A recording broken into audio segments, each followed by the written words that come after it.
What's a small decision that changed your entire life? I swiped left on my soulmate and then watched my best friend marry him. I was lying on the couch in my sweatpants, deep in one of those all men are trash moods, swiping on a dating app like I was clearing my inbox. Left, left, hard left, super left. Then I paused on a guy. Good smile, sharp jawline, liked dogs, liked sci-fi, had the audacity to list emotional intelligence in his bio. Honestly, I hesitated. But I had just been ghosted by a guy who claimed he was too emotionally available. So I rolled my eyes and swiped left. That was it. A flick of the thumb. Felt nothing.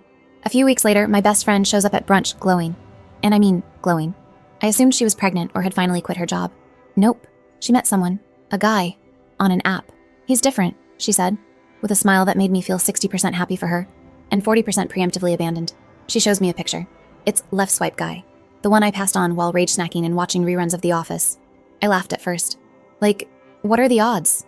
Then she tells me his name, his job, his nerdy obsession with old books and newer board games, and my stomach does this weird flip. But I play it cool. He looks sweet, I say. Keep her vibes. They move fast. 3 months in, she tells me she loves him. 5 months in, he moves in. A year later, she asks me to be her maid of honor. I say yes, and all the while I'm watching them. It's not like I'm jealous. At least, that's what I told myself. But every time he talked about his favorite childhood book, I remembered mine was the same. When he made her laugh, it was usually with the kind of weird deadpan joke I'd make. He even liked the same specific coffee shop I used to live near. I started wondering, what if? Then I forgot all about it, until last week. I was cleaning out my inbox when I found this email from a research lab I'd volunteered with back in college.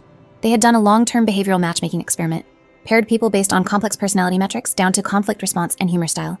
I'd totally forgotten I'd even signed up. The email read, "Hi name, we're thrilled to inform you that one of your top algorithmic matches has been verified in our real-world database. Based on biometric and psychological alignment, you scored a 98.7% compatibility rate. Your match's name is his name." I read it twice, then 3 more times. It was him, left swipe guy, the man I skipped in a bad mood, whose face I dismissed with a flick of my thumb, now married to my best friend. I never told her. What would I even say? So I stood at their wedding last summer, gave a speech, toasted to soulmates finding each other, and smiled through it all. Now, every time I see them together, I wonder what universe I flicked away that day. What life I deleted without thinking. It was just a swipe. One stupid swipe.